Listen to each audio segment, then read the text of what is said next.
Halo, ketemu lagi dengan Crypto First Republic. Akhir-akhir ini saya yakin kalian sering banget membaca ataupun di handphone kalian tuh nongol, selalu nongol gitu, terutama yang kalian itu selalu membuka info tentang kripto, di mana SEC itu menggugat Binance dan juga menuntut CZ sebagai pemilik Binance untuk kemungkinan jadi ditangkap kali ya, seperti itu. Saya nggak begitu banyak ngikutin lah, hanya berita-berita seperti ya ini aja ya. Dan kebetulan Binance US itu mungkin sudah tutup sekarang, karena kalau kita lihat di DeFi lama, itu ini dicek transparansi Binance US tuh clean asset sudah kosong, jadi asetnya sudah zero ya. Itu untuk Binance US, artinya memang sudah diblokir. Sementara kalau asetnya yang Binance global masih ada 55 miliar dolar, di mana aset bersihnya adalah 47 miliar dolar. Kemudian dalam 24 jam terakhir ada uang keluar dari Binance itu sebesar 566 juta dolar, seperti itu. Dalam 7 hari itu hampir 3,2 miliar dolar. Itu gara-gara kasus SEC ini ya, menggegerkan dunia kripto.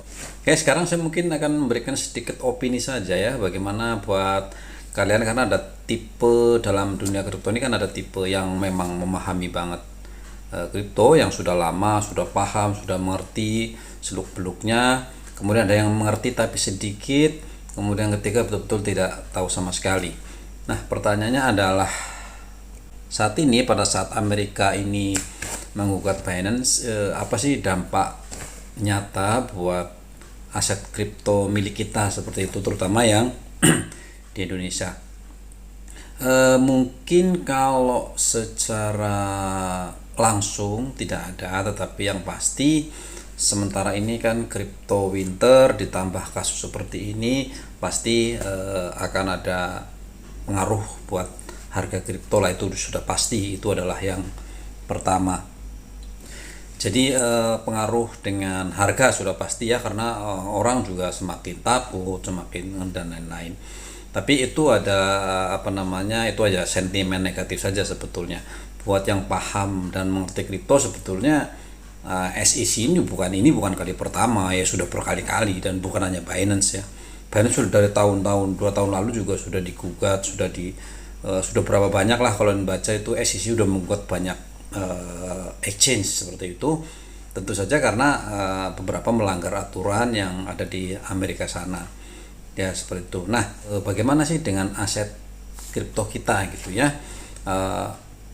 Bagaimana kalau misalkan si Binance ini sudah ditutup, kemudian dia berdampak ke exchange lain, seperti runtuhnya FTX kan juga berdampak kepada exchange kecil yang lain, dan perusahaan-perusahaan finance juga bermasalah. Pada akhirnya banyak yang nyangkut di situ. Nah, sekarang mau jadi pertanyaan kan itu tadi ya, jadi bagaimana keamanan dengan aset kita? Jadi sebetulnya kita harus bertanya kepada diri sendiri. Jadi cek itu apa sih? Binance, Indodax, toko kripto, apalagi GTIO, Maxi dan lainnya. Yang di Indonesia juga banyak banget yang sudah ada regulasinya. Kalau di Indonesia sudah resmi, yang resmi banyak, yang nggak resmi juga banyak. Di dunia juga begitu, yang resmi banyak, yang nggak resmi juga banyak. Tapi yang perlu kalian ketahui, cek atau centralized exchange ini itu bukanlah wallet guys. Cek itu adalah pasar, tempat kalian berdagang kripto. Jadi kalau duit kalian di exchange, misalkan nih, entah di Binance, entah di GTO, Maxi, Indodax atau kripto di luar negeri dan di dalam negeri, pertanyaan kan, kenapa uang kalian tuh ada di sana? Pertanyaan seperti itu.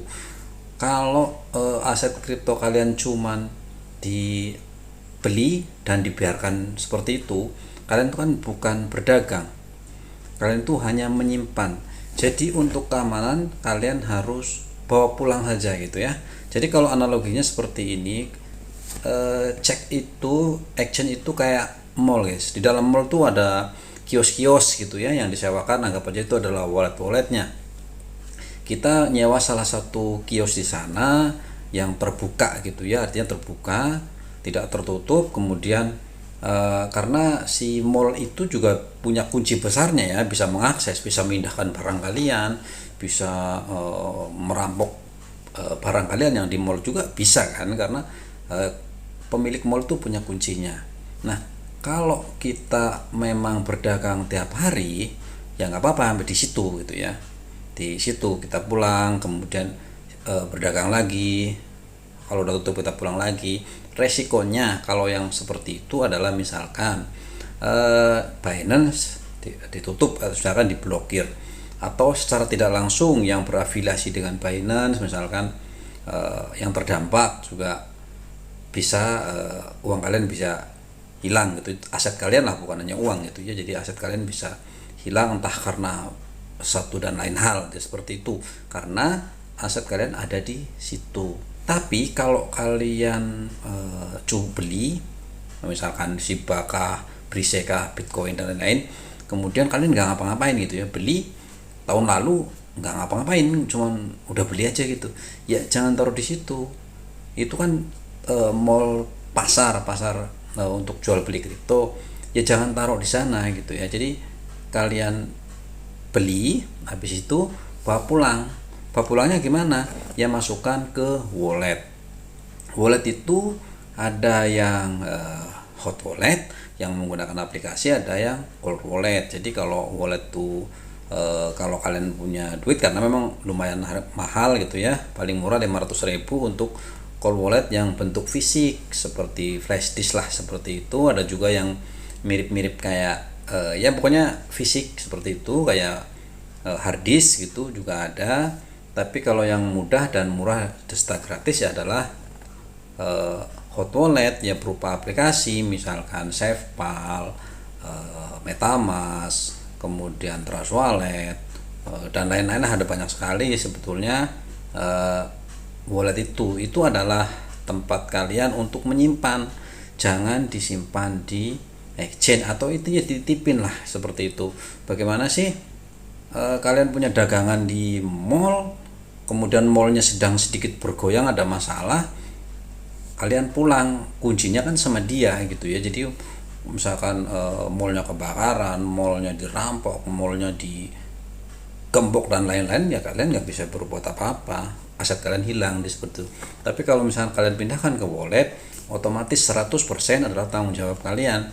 Begitu dimasukkan ke wallet, kuncinya kita simpan, ditulis di kertas atau di plat besi supaya nggak terhapus, nggak terbakar dan lain-lain. Simpan ya sudah, itu keamanan di diri kalian sendiri gitu ya. Dia seperti itu. Jadi walaupun nanti Binance Amerika tutup, bahkan Binance Global tutup, bahkan di Indonesia diberantas semuanya exchange-nya, kripto Anda nggak ada pengaruhnya buat kripto Anda yang ada di wallet gitu ya. Musuh kalian hanya misalkan kuncinya terhapus, kuncinya tak bisa terbaca, atau dihack, atau kena penipu dan lain-lain. Itu aja sih, karena posisi ada di bukan di handphone ya, artinya di handphone kalian hanya menulis kuncinya, kalian masukkan, ya sudah dibuang lagi di uninstall lagi si walletnya. Saya sudah mengulas banyak tentang wallet, jadi supaya aman lah seperti itu. Karena kalau kalian nggak berdagang ya buat apa, kan cuma beli simpan, nanti kalau kapan-kapan gitu ya, kalau sudah pengen ngejual ya tinggal bawa lagi ke tokonya. Toko yang mana, toko mana aja gitu ya, nggak harus di Binance, nggak harus toko kripto, nggak harus ke situ lagi, kalaupun mereka udah bangkrut atau nggak ada. Ini kan banyak banget nih, kan bisa lihat di sini ya. Kameranya nggak bisa dikecilin ya. Paling atas tuh Binance, OKX, Bitfinex, Crypto. Ini kan yang sekarang ini paling besar di dunia adalah Binance, OKX, Bitfinex, Crypto.com, Bybit, Shopee dan lain-lain. Itu adalah exchange dunia yang terbesar gitu, karena asetnya sangat banyak sekali. Itu B itu kan miliar gitu, miliar dolar tuh asetnya guys, aset mereka gitu ya. termasuk di Indodax. Tokrito nanti listnya ada di sini sebetulnya, tapi masih dianggap kecil gitu ya. Nah, jika pun mereka itu nggak ada, mereka itu bangkrut lah gitu, artinya kan kayak FTX bangkrut ya Binance naik, nanti Binance bangkrut mungkin OKX naik. Kalaupun nanti OKX begini Crypto.com Bybit bangkrut, mungkin Indodax naik gitu ya. Jadi nggak ada pengaruhnya gitu ya. Nah, aset yang ada di dalam exchange inilah yang sebetulnya itu agak beresiko, makanya jangan disimpan di sana kalau kalian bukan pedagang. Kalau pedagang kan beli, kemudian dalam waktu sehari 2 hari naik, jual, kemudian tarik lagi duitnya, keuntungannya nanti nunggu murah beli lagi, itu kan pedagang gitu ya. Tapi kalau cuman beli hari ini tunggu setahun 2 tahun 5 tahun ke depan, yang ngapain taruh di exchange gitu ya. Karena sama aja kalian punya dagangan taruh di mall dikeletakin kan, seperti itu ya. Pada akhirnya nanti kalau mallnya tutup ya hilang aset kalian gitu. Analoginya seperti itu. Nah itu jadi nggak ada pengaruhnya lah sebetulnya, mau Binance tutup, mau Amerika nutup semua exchange di sana juga nggak masalah. Blockchain itu nggak bisa ditutup blockchainnya guys. Selagi internet masih ada, selagi para validator tuh masih ada, itu ya nggak bakalan hilang gitu ya. Kalau Bitcoin karena pakai proof of work masih ada miner, jadi kalau masih ada yang nambang ya Bitcoin nggak masalah gitu. Kripto nggak ada urusannya gitu ya. Kripto itu dengan exchange yang diatur ini nggak ada urusannya. Jadi urusannya sebetulnya pada saat kita membeli sesuatu, merubah uang rupiah, uang dolar dan lain, kita perlu exchange itu memang. Tapi sebetulnya banyak cara juga tanpa exchange ini juga bisa gitu ya. Banyak cara untuk jalur selain exchange untuk kita rupiah kah dolar kah itu untuk membeli sebuah aset.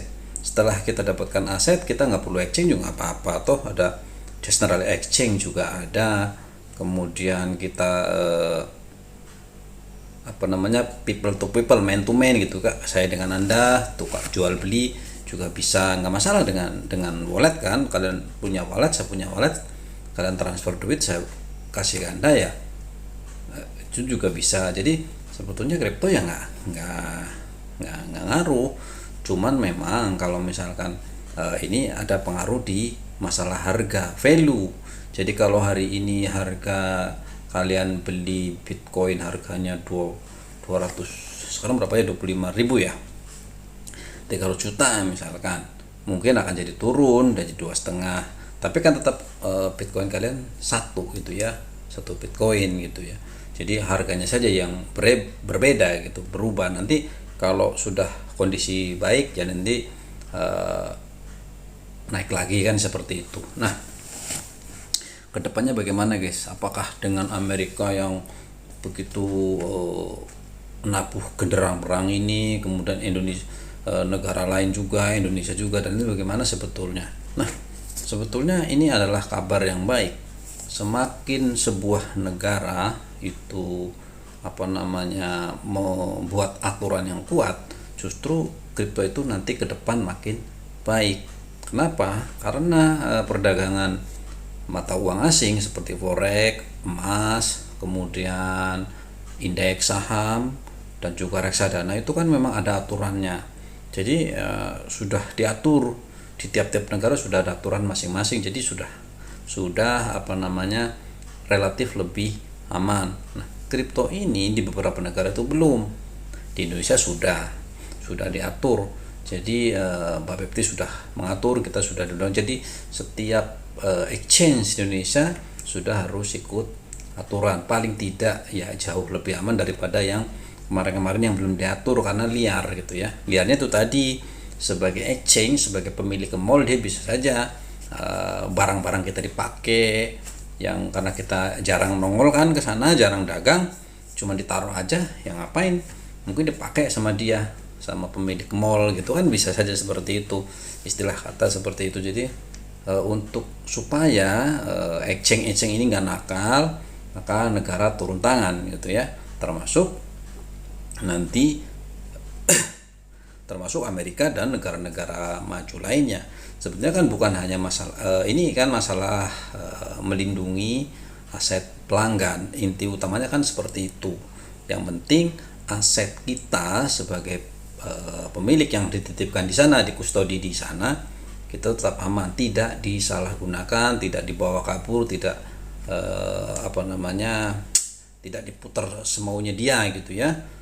Itu inti utama dari pelarangan ini sebetulnya. Bagus tentu saja gitu ya, pasti bagus. Yang kedua tentu untuk menghindari money laundering, kemudian kejahatan tingkat internasional kan biasa aja ya. Cuci uang seperti uang korupsi lah, uang narkoba lah, perdagangan manusia lah dan lain. Makanya gerbang dari kita dunia real, uang kita untuk ke jaringan chain itu adalah exchange ini, Binance dan kawan-kawannya. Itu adalah gerbangnya. Nah, gerbangnya inilah yang sedang digempur oleh Amerika. Bukan, nggak boleh. Banyak kok exchange Amerika yang berjalan normal ya banyak gitu ya, karena mereka ikut aturan gitu ya, jadi nggak diutik-utik sama Amerika gitu ya. Kalau Binance kan memang kebetulan GC ini bukan orang Amerika, pajaknya nggak tahu kemana dan lain-lain lah, itu jadi diutik-utik biasalah. Tapi sekali lagi ini adalah hal baik untuk masa depan kripto. Nanti setelah misalkan Bitcoin misalkan Binance ini berhasil atau malah runtuh gitu ya, pasti nanti exchange Amerika naik lah ya, kan namanya Amerika negara didaya, pasti ingin exchange negara mereka, perusahaan di negara mereka yang akan menguasai dunia. Saya rasa itu saja sih ya. Jadi kita sebagai pembeli atau pecinta kripto nggak usah khawatir, makin bagus lah gitu. Sebaiknya memang justru diatur biar kita tidak ragu dan tidak takut lagi membeli kripto, kemudian untuk disimpan jangka panjang itu kita tidak takut lagi, paling tidak seperti itu. Tapi kalaupun takut seperti tadi, simpan sendiri, jangan ditaruh di lapak gitu. Itu aja sih. Kalau lapaknya dijual, kalau lapaknya hangus ya selesai sudah gitu ya. Oke, itu saja mungkin ya opini saya kali ini tentang masalah ini. Saya sih mau karena udah membaca saja tiap hari ya, jadi nggak ada masalah lah sebetulnya dengan seperti ini. Oke saja. Justru hari ini sedang diskon besar-besaran, sayang sekali gitu. Kemarin malah saya harus terpaksa menjual ya karena satu dan lain hal guys. Oke, itu saja, terima kasih, mudah-mudahan bermanfaat. Bye bye.